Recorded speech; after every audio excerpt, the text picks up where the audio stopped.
안녕하세요. 반부스토리입니다. 2005년부터 시작된 유튜브는 현재 전 세계에서 가장 거대한 영향력을 가지고 있는 인터넷 사이트 중 하나입니다. 사용자는 이미 19억 명이 넘었고 하루에 시청되는 비디오 수는 1억 개가 넘습니다. 유튜브를 시청하는 시간은 하루에만 10억 시간이 훌쩍 넘고 매분마다 400시간이 넘는 분량의 새 동영상이 유튜브에 업로드됩니다. 이러한 초거대 비디오 플랫폼인 유튜브는 기존의 정보 전달 매체였던 신문, 라디오, 텔레비전의 기능을 거의 완벽히 대체하였으며 거기에 더 나아가 새로운 영역을 개척하기까지 했습니다. 이렇게 전 세계적으로 모르는 사람이 없는 유튜브. 세상 어디에 있던 유튜브에 올린 영상은 지구 반대 끝에 있는 곳의 사람도 바로 시청할 수 있고 또 어디서나 간편히 시청 가능한 이런 유튜브가 아예 시청이 막힌 곳이 몇몇 곳 있습니다. 중국, 북한, 이란과 같은 폐쇄적이고 통제적인 나라들이 바로 그 주인공입니다. 이 중 중국은 다른 나라들과 멀쩡히 교역과 교류를 하지만 2008년 티베트 탄압 사태가 벌어지자 유튜브에 티베트인의 시위 장면들과 진압 장면이 올라갔다는 이유로 아예 유튜브를 막아버린 특이한 이력을 가졌는데요. 북한과 이란 등 아예 다른 나라와 교역과 교류를 끊고 왕정국가나 신정국가처럼 극도로 반서방적 기질을 가지지 않은 나라들 중에선 매우 이례적인 일입니다. 하지만 이렇게 유튜브를 막은 중국에서도 개설된 유튜브 채널은 상당히 많습니다. 중국 관영언론통신과 방송사들은 국가에서 접속을 불허한 유튜브에 진작 자기들만의 채널들을 만들어 두었고 또한 중국 기업이나 여러 광고사들에서 운영하는 채널들도 상당히 많죠. 그런데 최근 유튜브에선 개인이 운영하는 채널 역시 확 늘어났습니다. 그것도 중국인들이나 열광할 법한 중국 국뽕을 주제로 한 영상들을 주로 다루는 애국 마케팅 채널들입니다. 중국 국내에선 막혀 있어 우회하지 않는 한 보지도 못하는 유튜브에서 말입니다. 유튜브에서 중국어로 시사와 연관된 검색어를 검색만 하면 시사를 다루는 중국인들이 운영하는 채널 목록들이 주르륵 뜹니다. 구독자 수와 조회수도 유튜브가 막혀서 접속이 불가능한 중국인들이 주로 볼 법한 채널임에도 웬만한 한국 시사 유튜브 채널들의 구독자 수와 조회수랑 비슷합니다. 이들이 다루는 컨텐츠는 앞서서 설명했던 대로 대부분 중국 국뽕입니다.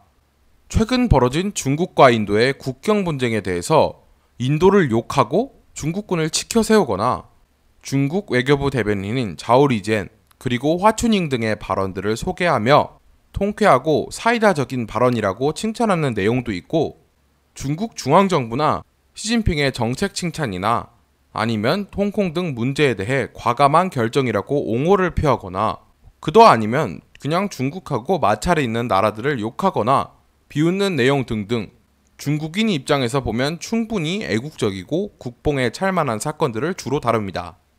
신기한 것은 이러한 영상들의 조회수가 상당히 높고 또 인기 있다는 것인데요. 이러한 애국 마케팅의 주 소비자인 중국인들이 유튜브에 접속이 차단되어 있고 또한 중국 내에서도 중국 국뽕 채널의 대체품들이 널려 있어 더 신기한 일입니다. 유튜브가 안 되는 중국에선 대신 토종 비디오 플랫폼들이 치열한 경쟁을 펼치고 있는데요. 터줏대감인 요우쿠, 신흥강자 아이치이, 중국 거대 IT 기업인 탄센트에서 운영하는 탄센트 비디오, 그리고 마니아층들이 많은 비리비리까지 14만 명이 넘는 고객이 있는 중국 비디오 플랫폼 시장을 장악하기 위해 싸우고 있죠. 이러한 중국 비디오 플랫폼에서 가장 흔하게 찾을 수 있는 채널들이 바로 중국 시사에 관련된 채널들입니다.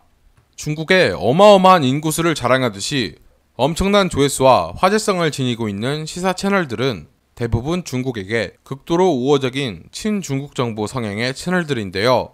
이러한 중국 시사 채널에선 매일 경쟁하듯 중국뽕 영상들이 올라오고 거기에 거의 기업화된 채널들에선 중국 지방정부나 중앙정부에서 지원을 받아 운영되기도 합니다. 이렇게 중국 내에서 중국 국뽕에 관한 영상과 소스가 넘쳐나는 상황에서 굳이 VPN 등 IP 우회를 통해 접속해야 하는 유튜브에도 중국 국뽕 채널들이 늘어나고 있는 것은 참 신기한 일입니다. 이러한 중국 국뽕 유튜버들의 출연은 중국의 진보한 선전 전략의 일환일 가능성이 높습니다. 최근 중국은 대외적으로 엄청나게 선전을 위해 돈을 쓰고 있죠. 워싱턴 포스트, 뉴욕타임스, 월스트리트 저널 등 이름만 들어도 알 법한 메이저 신문들에게 막대한 돈을 뿌려 자신들의 선전 광고나 유리한 기사를 쓰게 했다는 것은 얼마 전 공개된 인민일보 활동 정보표에서 자세히 드러나 충격을 주기도 했죠. 중국의 관영 언론들과 방송사들 역시 공식적으로 정부에 의해 차단된 유튜브에 자신들의 채널들을 개설하고 중국의 뉴스를 영문으로 자막을 달아 영상으로 올리는 것 역시 일종의 외국인들을 대상으로 진행되는 중국 정부의 프로파간다의 일종이라고 볼 수 있었습니다. 최근 급속도로 불어나고 있는 중국 국뽕 유튜버들 역시 중국 외의 화교들이나 중국 국적의 외국 거류자들, 그리고 혹시 모를 중국 내에서 유튜브를 시청하는 중국인들을 대상으로 중화 사상을 통한 관리를 시도하는 것으로 해석할 수 있죠.